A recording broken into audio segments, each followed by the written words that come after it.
My name is Harper Lane, and I am 32 years old. If you'd met me a year ago, you would have thought I was just a small business owner with a tight budget and a decent work ethic. You wouldn't have seen the part where my family treated my bank account like a community well. You definitely wouldn't have guessed that the first time I truly said no to them, they tried to punish me with a tropical vacation. It started with a sentence that sounded harmless. "We're going to Hawaii," my mother said over Sunday lunch. "You can come too if you pay your own way." She said it casually, like she was inviting me to the grocery store. My father nodded like this was some generous offer. My sister Tessa scrolled on her phone, pretending not to listen, while her boyfriend Liam smiled politely at the table like he'd walked into a commercial for a family he didn't know yet. "Thanks," I said, "but I can't do that right now. Busy quarter, tight budget." My mom's mouth tightened. "With all that money you make," she said, "you're too cheap to take one little trip with your family?" I swallowed the retort that wanted to come out. She had no idea how much equipment costs, how heavy payroll sits on your chest at night, how one slow month can undo 3 good ones. "It's not about being cheap," I said. "I just have other priorities." She sighed dramatically, like I'd just refused to donate a kidney. "Fine," she said. "It's your loss. We'll go without you." I figured that was it. They'd go, come back with cheesy souvenirs and sunburns, and life would go on. I had no idea they were planning to take me along anyway, just without asking. A week before their flight, I was sitting in my office, half listening to a podcast and half staring at an invoice when I opened my credit card app. I wasn't checking for fun. I needed to make sure I had enough available credit for a piece of equipment I'd been putting off buying. The number hit me like a punch. Available credit, almost nothing. I blinked and scrolled. There it was, not one charge, a list. Airline tickets, beachfront resort in Maui, spa packages, fine dining pre-bookings, romantic excursion add-ons that sounded like something you'd see in a honeymoon brochure. Total 11 thefts. For a split second, I thought my card had been stolen. Then I tapped into the booking details.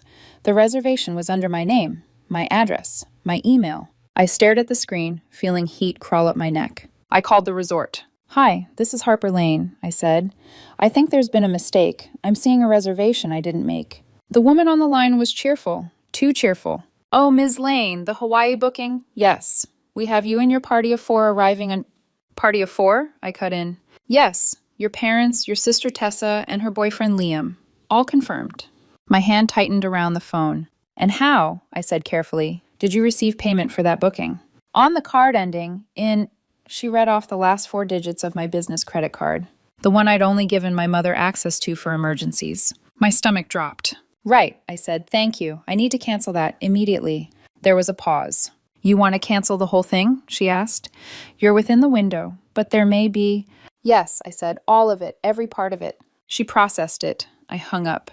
My hands were trembling, but my mind felt suddenly, almost frighteningly clear. I didn't call my parents. I didn't text Tessa. I opened the app, hit dispute all, then called the credit card company, explained the unauthorized charges, and had the card blocked and replaced. 15 minutes. That's all it took to undo weeks of scheming. I was walking out of my office when my phone buzzed. A text from a number I recognized. Liam. We weren't close then. He was Tessa's boyfriend, not mine. To me, he was just the polite guy who brought my mom flowers on holidays and pretended not to hear the way she weaponized stories. His text was short. "They're refusing to give us our tickets. What did you do?" I stared at it for a long second, feeling something dark and tired uncoil in my chest. Then I typed back, "What you said, I'm paying my own way." I hit send. I didn't get a response. I didn't hear anything else until the next morning, when someone started pounding on my front door at 9 a.m. Not knocking, pounding. I opened it a crack. My parents stood on the porch, red-faced and furious. Tessa was behind them, jaw clenched. Liam looked like someone had just pulled the floor out from under him. They didn't wait for an invitation.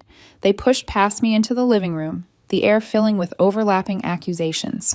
"How could you do this to us?" my mother shouted. $11,500, Harper, my father added, like I'd set it on fire instead of preventing theft. Tessa wouldn't look at me. Liam stayed near the doorway, arms folded, watching. I shut the door and faced them. "Interesting choice of words," I said. "You really want to talk about what I did to you?" "We're supposed to be on a plane right now," my mother snapped. "They announced our names at the gate like we were criminals. Do you know how humiliated I was?" "Probably about as humiliated as I felt," I said evenly. Finding out my emergency card was used to book your luxury vacation without my permission. My sister's eyes flickered, just for a second. We were going to pay you back, she lied. With what? I asked. The same imaginary money you've been promising for the last 5 years? My father tried a different tactic. We just wanted to do something nice for the family, he said. A chance to make memories. You make the most money out of all of us, Harper. We assumed you'd be happy to help. Help, I repeated, by paying 11.5 grand so you could pretend to be something you're not. My mother's nostrils flared. We were trying to show Liam what kind of family he'd be marrying into, she said. Stable, generous, together. You ruined that. There it was. The truth.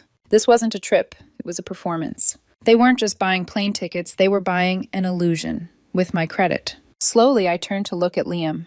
Did they tell you I offered to pay for everything? I asked. His silence was answer enough. My mom glared at me. We told him you wanted to, she said, because you are family, or you were, before you did this. I felt something shift inside me, a thread snap. Let me make this very clear, I said. I gave you access to that card for emergencies. Not for spa packages, not for beachfront suites, not to buy my way into a family image you invented. My father scoffed. You're blowing this out of proportion. $11,500, I said quietly. That's not out of proportion. That's my rent, my payroll, my peace of mind. That's everything to me. And you didn't even ask. You just took. My mother's voice went cold. You're going to regret this, she said. People will know. I'll have to explain why we didn't go. Do you think I won't tell them what you did? Tell them, I said. Tell them you stole from your daughter and got caught. Tessa finally looked at me then. Her eyes were hard. You made your point, she said. You didn't have to humiliate us. Something in me laughed, bitter and tired.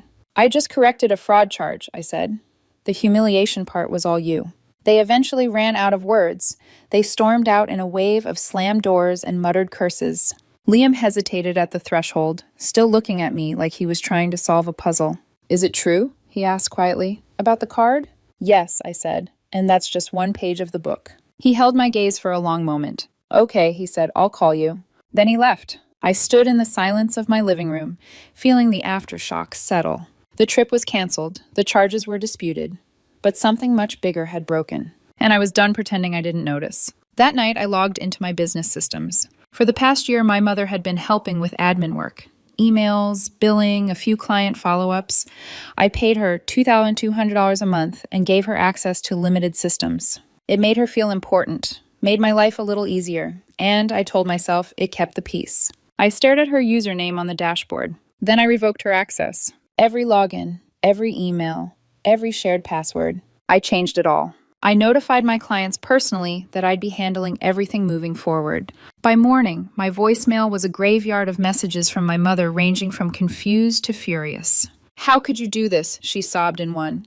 You're letting money destroy this family, she raged in another. Not once did she say, I'm sorry. Not once did she mention the 11,500. Just like with the vacation, the problem wasn't what they took. It was that I shut the door. That was when I knew this wasn't over. If anything, it was just the beginning. Because next on my list wasn't an argument. It was a conversation with Liam. And whatever he did with the truth would change everything. When Liam finally texted, it wasn't some dramatic paragraph, just 3 words. Can we talk? We met at a small diner near his apartment. The kind of place with sticky menus and coffee that tasted like it had been brewing since the 90s. It was quiet, anonymous, perfect for conversations you didn't want traveling. He was already there when I walked in, hands wrapped around a mug, staring at nothing. Hey, I said. He looked up, and for the first time, I saw it. Confusion, not anger. Like someone had rearranged all the furniture in his life without warning. Hey, he echoed. I slid into the booth across from him. For a few seconds, we just listened to the hum of the kitchen, the clink of silverware, the low murmur of other people's problems. Just tell me the truth, he said finally. Did you really not know about the trip being on your card? I almost laughed. Not because it was funny, but because of how small that question was compared to the reality. I didn't know about any of it, I said. I found out the same way you find out about fraud, through an app notification. He watched me carefully. So I told him everything. How I'd given my parents access to a secondary card strictly for emergencies. How they'd used it to book flights, a beachfront resort, spa packages, romantic excursions. How they tied it all to my name and address, betting on the fact that family guilt would make me pay up even if I was furious. I didn't pretty it up. I didn't soften the edges. You were never supposed to be the guest, I said. You were the audience. The proof. If you believed we were this generous, financially stable family, if you thought they had it all together, it wouldn't just make Tessa look good. It would make you feel like you owed them something. He went very still. I thought you'd offered, he said quietly. They told me you insisted, that you were the successful one and you wanted to treat everyone. Of course they did, I said. Loaded words spend easier than money. He huffed out a humorless laugh, then shook his head. You know what bothered me the most at the airport, he said? Not that the charges got declined, not that the tickets vanished. It was the way they reacted. Nobody looked scared that you might have been hacked. Nobody was worried about you, just panicking about how they'd look. His voice dropped even lower. That's when I realized you weren't the villain in this story. For a moment, neither of us spoke. The waitress came by, topped off our coffees. We both said thanks in unison. It sounded like a truce. I'm sorry they dragged you into this, I said. You didn't sign up for any of it. He shook his head. I did, though, he said. Not the fraud, but the family. I've been feeling like everything is curated, like I'm being shown a slideshow instead of the real thing. Welcome to the Lane family, I muttered. He smiled a little at that, then leaned back. Thank you for telling me, he said. Most people would have just let me believe the performance. I'm kind of done with performances, I said. They're expensive. We moved on to safer topics after that. Work, schedules, the weather. But something had shifted. The script my family had handed him was gone. He was starting to write his own. When we finally stood to leave, he paused. If you ever need anything with your business, he said, let me know. I mean that. You're clearly better at managing chaos than your family gives you credit for. I didn't take it seriously then. I had no idea that was the first hint of a door that would swing wide open later. A week passed. I was halfway through cleaning out an equipment closet at the warehouse. Dusty shelves, coiled cables, things I should have thrown out 2 years ago, when my phone rang. Liam. Hey, I answered, balancing a box on my hip. Got a minute? He asked. For you, maybe 2, I said. He laughed quietly, then got to the point. You remember when I said I might need help with chaos? I wasn't being polite. He walked me through it over the phone. A side business he'd started a couple of years back.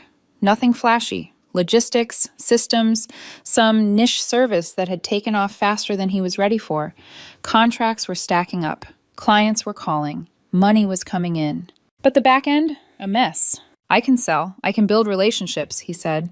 But organization, scaling, processes, I'm duct taping everything together. It's not sustainable.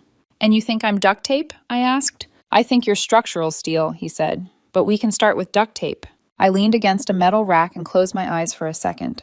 You're serious? I asked. Very, he said. This wouldn't be a pity job, Harper. You'd be an equal partner. We split profit. You handle systems and operations. I handle growth and clients. I've run the numbers. We could make this work. I didn't say yes. Not out loud. But something inside me. Something tired, something squeezed dry by years of scraping by and caregiving and putting myself last, sat up and said, this. Pay attention to this. I'll need to think about it, I said. Good, he replied.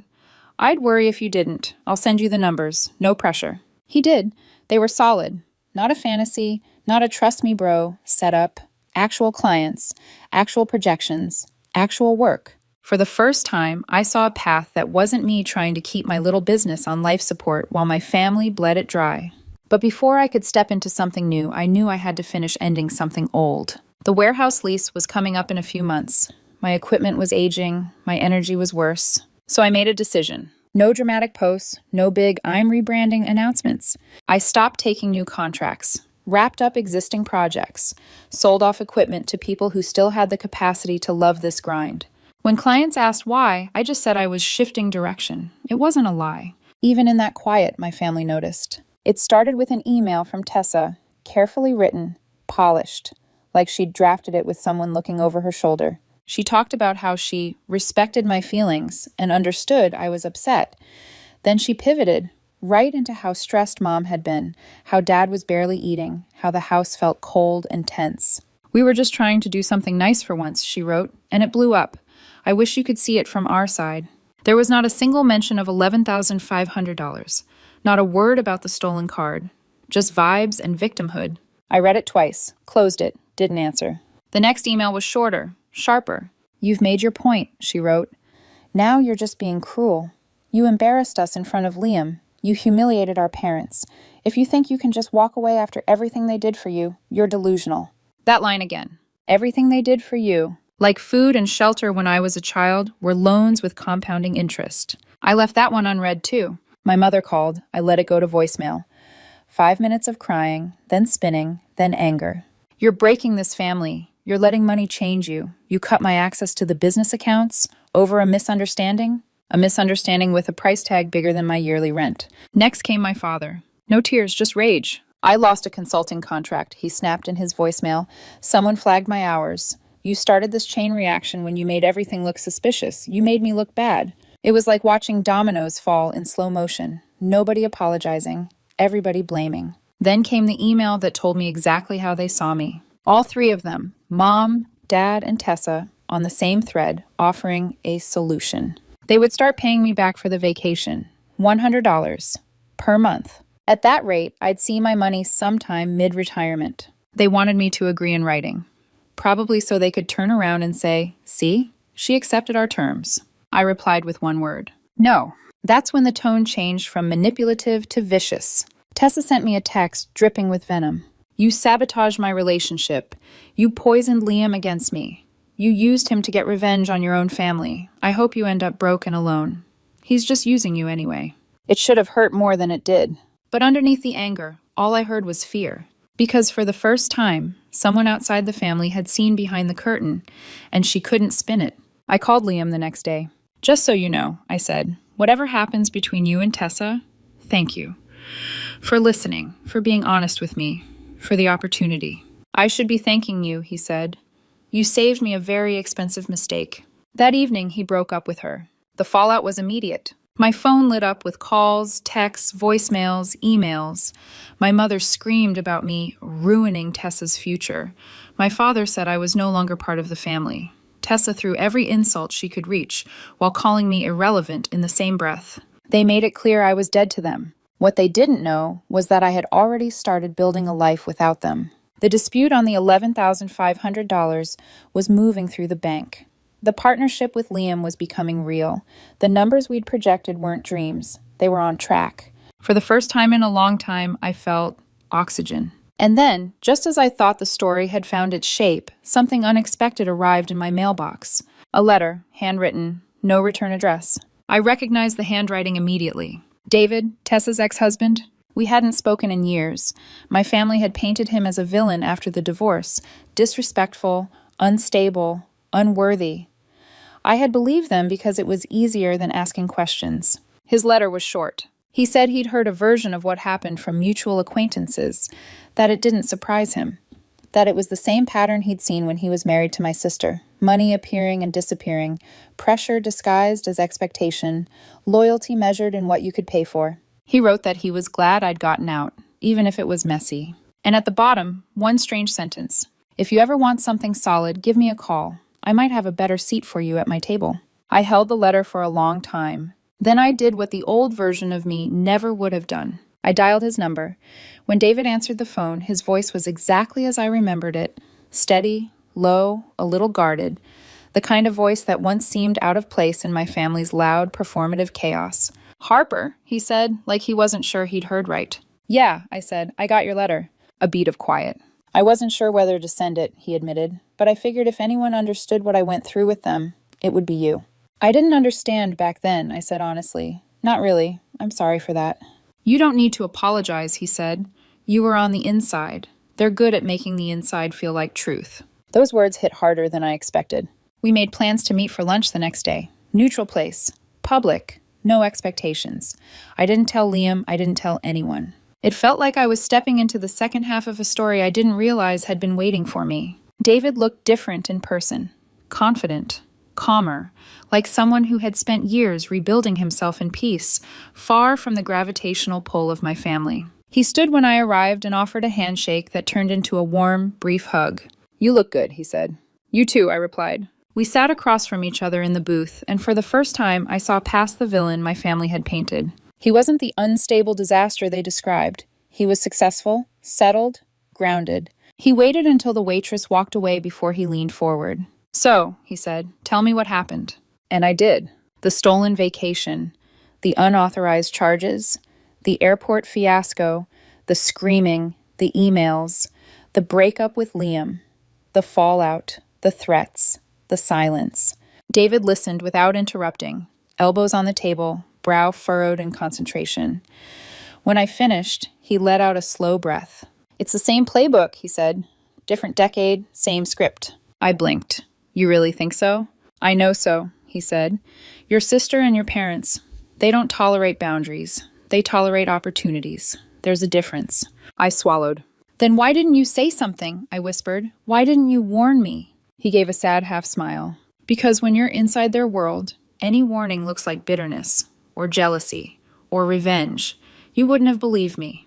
He wasn't wrong. Then he told me his side. The financial pressure, the family obligations framed as love, the slow creep of expectations, the way they pushed him to take on more, pay for more, solve more, the emotional blackmail disguised as loyalty. And when he began to push back, they turned on him. First quietly, then loudly, then permanently. "I got out before they drained me dry," he said. "You didn't get out. You were never allowed a life outside them. That makes you more vulnerable than I ever was." For the first time, I felt something close to grief. Not for losing them, but for everything I had never seen. Then he made the offer. "I'm running a logistics firm now," he said. "Regional operations. It's grown faster than I expected. I need someone who can manage chaos but stay calm. Someone who can think 10 steps ahead." He held my gaze. "And someone who knows exactly what it's like to hold up a whole system by themselves without ever being thanked for it." My breath caught. "Harper," he continued, "you're not just smart, you're strategic. You don't crumble under pressure, you don't panic, and you know how to build something from nothing." I swallowed hard. "And you think I should, what, work for you?" "No," he said firmly. "Work with me. A proper role, full authority, real pay, room to grow. You'd be managing an entire region by the end of year 1. I stared at him. "What about Liam's startup?" I asked quietly. "That's between you and Liam," David said. "But Harper, you deserve stability, respect, a clean break from all of this." For a moment, everything went quiet. The restaurant noise faded. My pulse slowed. This was the first time in my adult life someone wasn't trying to use me. They were trying to hire me, because I was capable, reliable, valuable. Not because I was family. Not because I could be guilted. Not because I was convenient. Because I was good. I didn't say yes immediately, but I knew I would. That night I met with Liam. We sat in his living room, both of us tired from long weeks, long emotions, long everything. "I need to talk to you," I said. He rubbed the back of his neck. "About the offer?" I blinked. "You knew?" He shrugged. "You're not easy to replace, Harper, and people like David don't write letters unless they want something." I sank into the couch. "It's a good offer," I said. "It's stable, it's long-term, and I think I need something that doesn't feel like another gamble." Liam didn't flinch. "I won't be angry," he said softly. "I won't resent you. I want you to take what's best for you. Not for me, not for anyone else, for you." My throat tightened. "You really mean that?" "Of course I do," he said. "I care about you, Harper. I'm not going anywhere." That sentence hit me harder than anything else that week. Because in a life full of people who only loved me conditionally, Liam wasn't one of them. We talked for hours. Not about business, about us, about what trust looked like, about the lines we'd both drawn, about the family we'd lost, and the future we might build. We didn't label anything that night, but when I left, he hugged me in a way that said, "We'll figure this out, together." 2 weeks later, I signed the contract with David. My role, regional operations lead. My salary, nearly $9,000 a month to start, with bonuses. My future, finally mine. I closed my old business formally, moved into a new, quiet apartment with clean walls and sunlight that didn't feel borrowed, began living like someone whose life wasn't an emergency waiting to happen. And for the first time since childhood, I wasn't an ATM, I wasn't a babysitter, I wasn't a fallback plan. I was a woman with options, and that terrified the people who used to control me. The first knock at my new door came 3 weeks later. My mother, holding a Tupperware of something like we were neighbors, not people who had detonated our relationship over $11,500 and a lifetime of expectations. "Harper," she said, "can we talk?" I didn't open the door more than a crack. "How did you get my address?" I asked. She said something vague about a family Christmas list, which told me everything. She had snooped, used old access, maybe even looked through mail before my change of address processed. "And do you plan on paying me back?" I asked. Her face crumpled in confusion. "It wasn't about the money, Harper. You made it about the money." Of course. Of course she believed that. I closed the door. That should have been the end. But that same night, I got an alert from my bank. Suspicious attempt to reset password. Recovery email, my father's. They were trying to get back in. Any way they could. I froze the account. Changed everything again. Filed a report. It wasn't the money, it was the message. "We're not done with you." That message repeated itself again just days later. A note slid under my front door. No envelope.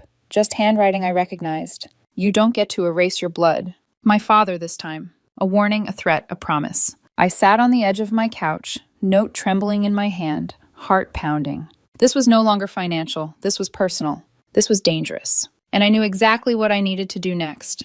I stared at that note for a long time. Not because the words scared me, but because the handwriting did. I knew it better than my own.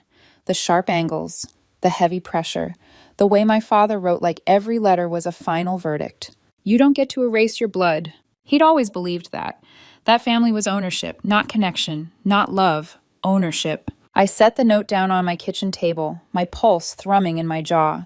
Then I did what I should have done months earlier. I called building security, reported the incident, took photos, filled out an incident log. The guard pulled the hallway footage. Nothing. Whoever left the note had timed it perfectly, right when the camera cycled through its blind spot. A few seconds of invisible movement in a corridor that was supposed to be safe. Typical, calculated, familiar. After the guard left, I changed into sweats, sat on my couch with a blanket around me, and stared at the wall. I wasn't afraid. I wasn't shaken. I wasn't even angry. I was done. Completely wholly done. And the heartbreaking part? It wasn't because they left me. It was because they would never let me live unless they had a key to every door in my life. I picked up my phone and scrolled to someone I hadn't leaned on in weeks. Liam. He picked up on the second ring. "Harper?" His voice softened. "What's wrong?" "I need to talk," I said, in person. "Give me an hour," he replied without hesitation. "I'll come to you." "No," I said quickly. "Not here. Not tonight." A pause. "Okay," he said. "Where?" We met at the coffee place we'd gone to after our first big argument months ago, the one with dim lighting and too many plants, the kind of place where you could talk about anything without raising your voice. He was already there, leaning back in the booth with concern etched in every line of his face. As soon as I slid into the seat, he reached for my hand. "Tell me." So I did. The letter from David, the new job, the apartment, my mother showing up, the bank account reset, the hallway note, the silent unraveling of a family that couldn't stand to lose its favorite resource. Liam listened with the same stillness he had at the diner weeks earlier, focused, present, unflinching. When I finished, I felt like I'd set down a weight that had lived on my spine for years. He exhaled. "You know the scariest part?" he said. I shook my head. "They still think it's temporary," he said quietly. "Your independence, your boundaries, your success. In their minds, you're just having a moment, and when it ends, you'll come back." My chest tightened. "And you won't," he added. "That's why they're escalating. They see you slipping out of the cage." The word cage made something deep inside me flinch. "Harper," he continued, "you don't have to keep fighting them. You don't owe them access. You don't even owe them anger." He paused. "You just owe yourself peace." I looked at him then.